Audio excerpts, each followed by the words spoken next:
nice to be here. 5 years living in England. It's been weird. This is not the country I expected when I moved here 5 years ago, being Canadian. All my grandparents are from here, so I just expected a country filled with old women waiting to give me tea and advice. It's not what this country is. This country's like living inside your dad's head while he's driving. Just needlessly angry and accidentally racist all the time.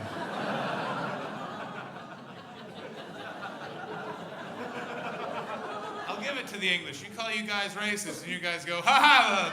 Fair play, fair play. I dig it. I'm in love. Anyone else in love?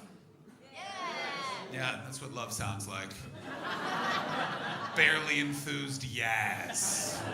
Because there's fear in it, isn't there? You wouldn't think love would have so much fear, but there is. You've given your soul to someone else, and if they fuck off, what are you gonna do? If my girlfriend leaves, my only plan is to buy a suit and start hanging out in the Weatherspoons in the afternoon. And it's an unorthodox relationship, Manchester. Not to give you the idea that we're into some sort of kinky nonsense. We don't do that. I'm very, very vanilla when it comes to sex. Like, let's just say I've used the missionary position so often I can quote from the Bible. I really enjoyed your reaction to that, sir. You kind of gave me a nod, like I just scored a goal on football on a Sunday. Well played. Not to say that I haven't had kinky sex thrust upon me, because here's the problem with sex. You consent, and that's the end of the discussion. You should discuss what is expected of you during that activity. Instead, you're just thrusting away on someone and they lean in, be in me. What? No. 7 years ago, I was sleeping with a woman, and to enjoy sex, she had to punch the person she was sleeping with in the face. Did she warn me, brothers and sisters? No. Simply 5 minutes in, and I know it was 5 minutes, because I keep track. I know it takes the romance out of it, but I feel like you should keep track. That way, if the person you slept with turns to you afterwards and went, whoa, that didn't take very long. Oh, really, Heather? That was 21 minutes. What the fuck do you want from me?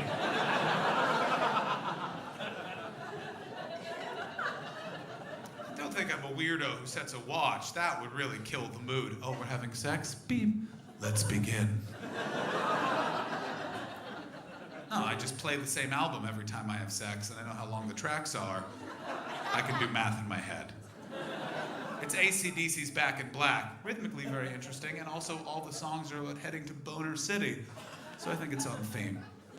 And she picked a very opportune time, just as Hell's Bells was fading out, and Shoot to Thrill was picking up, just as Brian Johnson, the lead singer of AC/DC, went, shoot! She punched me in the face! And I farted from the shock of it all. Clearly not the release she was looking for. First of 2 fart jokes. Let's see when the other one pops out. It's a long-distance relationship. That is why it is unorthodox. And I don't know if any of you have ever had a long-distance relationship, but I like it. It creates a strong base, because you have to communicate. You have to talk. You have to type. You have to text. You have to attempt Skype sex only once. For those of you that have never done this, it gets weird quickly. I don't know if any of you have ever tried to have sex over Skype. Clearly you have, sir, based on all of your friends elbowing you, going, who's fucking you? Let me ask you this. When you were doing it, did this happen to you? Here's what happened to me. I found I was watching me. A great deal more than I was watching her, which must have been so off-putting for the poor government spy monitoring our account. But it's a serious relationship, brothers and sisters. We're having tough talks. We're discussing marriage. I think we are going to get married, but I don't think we'll have a wedding, because there's a lot of lies that go along with weddings. They say the day you get married, your wedding day, that is the happiest day of your life. What a judgment of my life to say that day would be the happiest day of my life. How dare you? I've led a very exciting life. I once was on a bus and a homeless man stood up and farted so loud it knocked over a child. Seeing my girlfriend meander up the aisle of a church will never make me that happy. Not in a million fucking years.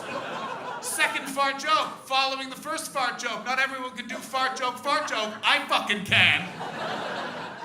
And by the way, I wouldn't get married in a church if I were to get Christians if you get married in a church and you're not Christian. Here's why I'm not Christian. They say, because here's the thing with Christianity. They hold meetings to discuss belief, and they hold those meetings 10:30 in the morning on a Sunday. I believe in nothing at 10:30 in the morning on a Sunday. I don't even believe in being awake. I can feel some of you over here going, oh, really, John, a comedian in a t-shirt and a black hoodie gets up there and goes after Christianity? Ooh, big balls on you, man. This is the late show at the Comedy Store. I thought we were getting some edgy shit. Why don't you do that joke about the Muslims? I can't do that joke about the Muslims. They hold their meetings 5:30 Friday afternoon. A completely reasonable time.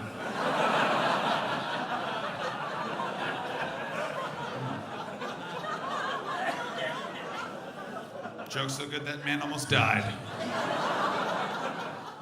I'm happy to be single. I'm happy to be in a relationship. Oh, that was a weird Freudian slip. I'm happy to be in a relationship. I didn't like being single because it's just nighttime in England just gets dangerous. Invited to parties after a gig. The first weeks I was living in England, I got invited to a party after a gig. And the girl's like, oh, you'll have a great time. And she was touching my arm, so I was like, oh, yeah, I know what that means. Yeah. Women, we figured out your subtle code. If a woman is touching a man's arm, that means the gates to Fuck City have opened. Did you hear that gasp over there? They figured it out. She invited me to this party, hipster party in the East End of London. I walked in and there was a man wearing jeans so tight I could see his asshole from the front.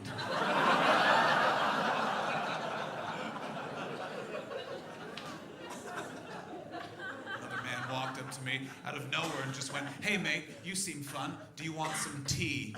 And I was like, yeah, I do. What an oddly English thing to say. And he poured 2 cups of tea. I'm sipping my tea, he's sipping his tea. I finish my tea, and as I go to walk away, he grabbed me by the arm, not in the fun way that ladies do. And he said, just to let you know, there's a lot of mushrooms in that tea. Now for those of you who don't understand, he laced the tea with psilocybin magic mushrooms. Now, I'm going to assume some of you aren't drug takers, so let me explain. That is not a surprise you kind of thing. If you're going to take magic mushrooms, you need to prepare. You need to go to the woods. You need to write on your hand, I am on mushrooms. So that later, when the moon is judging your shirt, you can look at your hand and go, ah, that's why.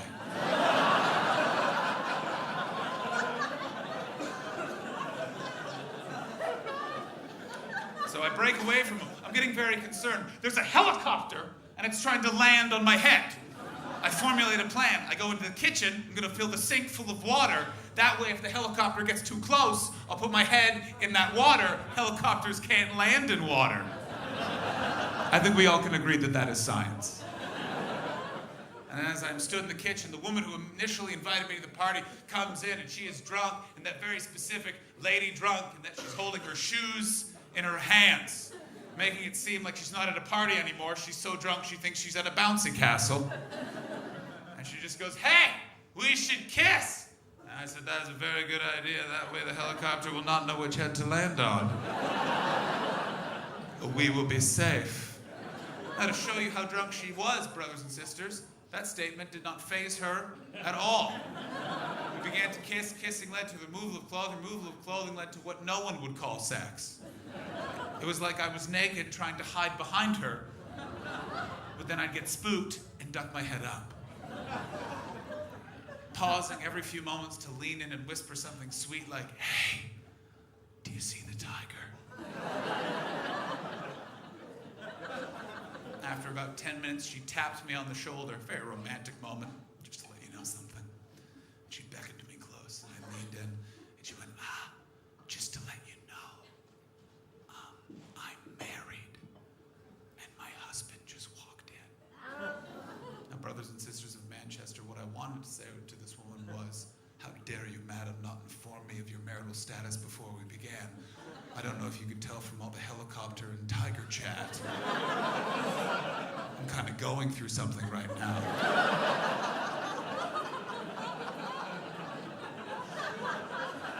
Instead, what I said was, oh, good! You can see him too.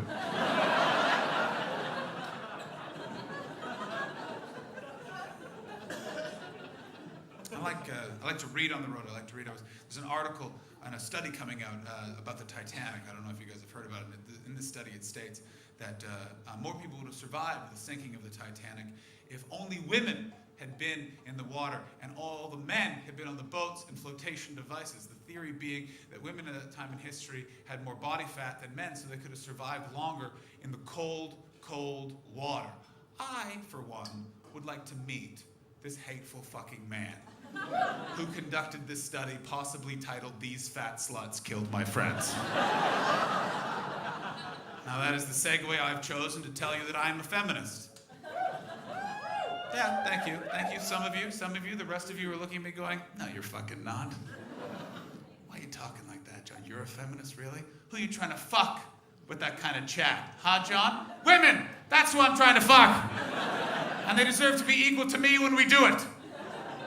Now, of all the jokes I've ever said, that's the only joke that's ever gotten me yelled at by an audience member after a gig once. A woman 60 years old, and I don't know if she was 60. She just looked older than my dad, who's 59, younger than my mom, who's 61, so 60. She marched up to me just in a rage. She just went, "You said you were a feminist!" And I said, "Yeah, I think I'm a feminist." She went, "Well, you're not!" And then she paused. You ever start an argument, then you realize you have no follow-up points? I've done it. "You call this a kale salad?" "I do." Thank you. A little snapshot from my life in the year 2014 when I discovered kale was leaves and not fish. It sounds like a fish, right? Where did you get these fish and chips? It's kale. Delicious. After a moment, she composed herself and was then, "Well, I'll tell you why you're not a feminist. You're not a feminist because you're not menstruating." Really narrows the field, doesn't it, brothers and sisters? Meaning no woman who's postmenopausal can be a feminist. No woman who's transitioned to being a woman can be a feminist. Any woman in here right now, not currently bleeding from the vagina. Evidently, you are not a feminist.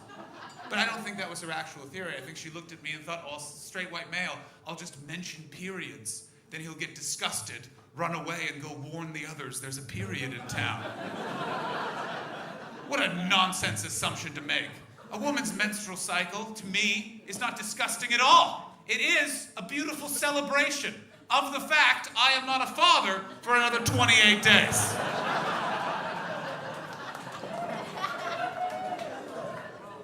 What a lovely applause break that was. Some of you were unsure.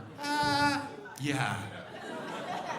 She then followed up by saying, "And you haven't smashed the patriarchy." "Well, no one fucking has. So why the fuck do you give a fucking fuck about it, you old fucking crazy lady?" I didn't say any of this to her at the time. I just let her shout herself out. And then I went home, slept for 8 hours, and wrote the stand-up comedy we're all now enjoying.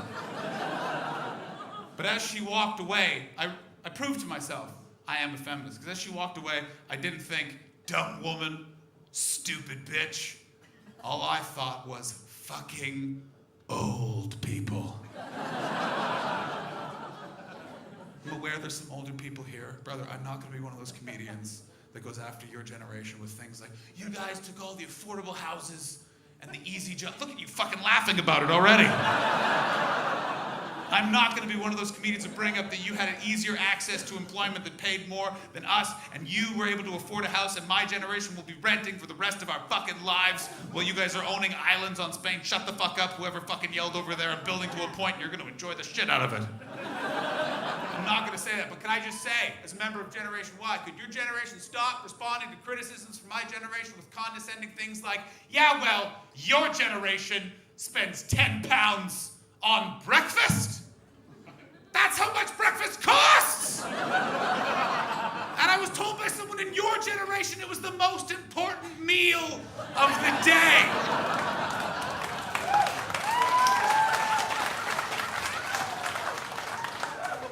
To conclude, my lambs, you were the best. Shut the fuck up.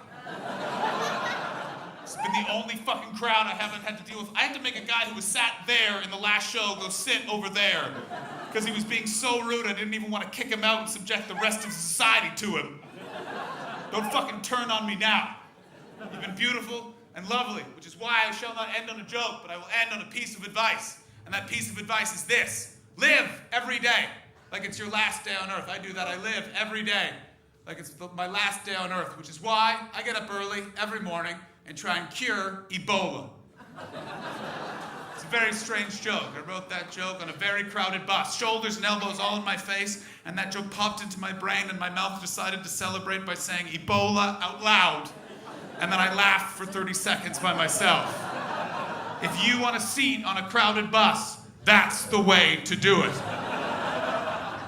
No one waits for the next stop. They break the windows. They get the fuck away from you, and then it's just you and the bus driver laughing. Then you cough, then guess what? You own a bus. I love you, Manchester. Good night.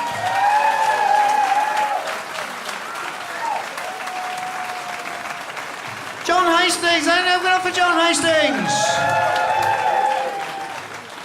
All the way from Canada to entertain you.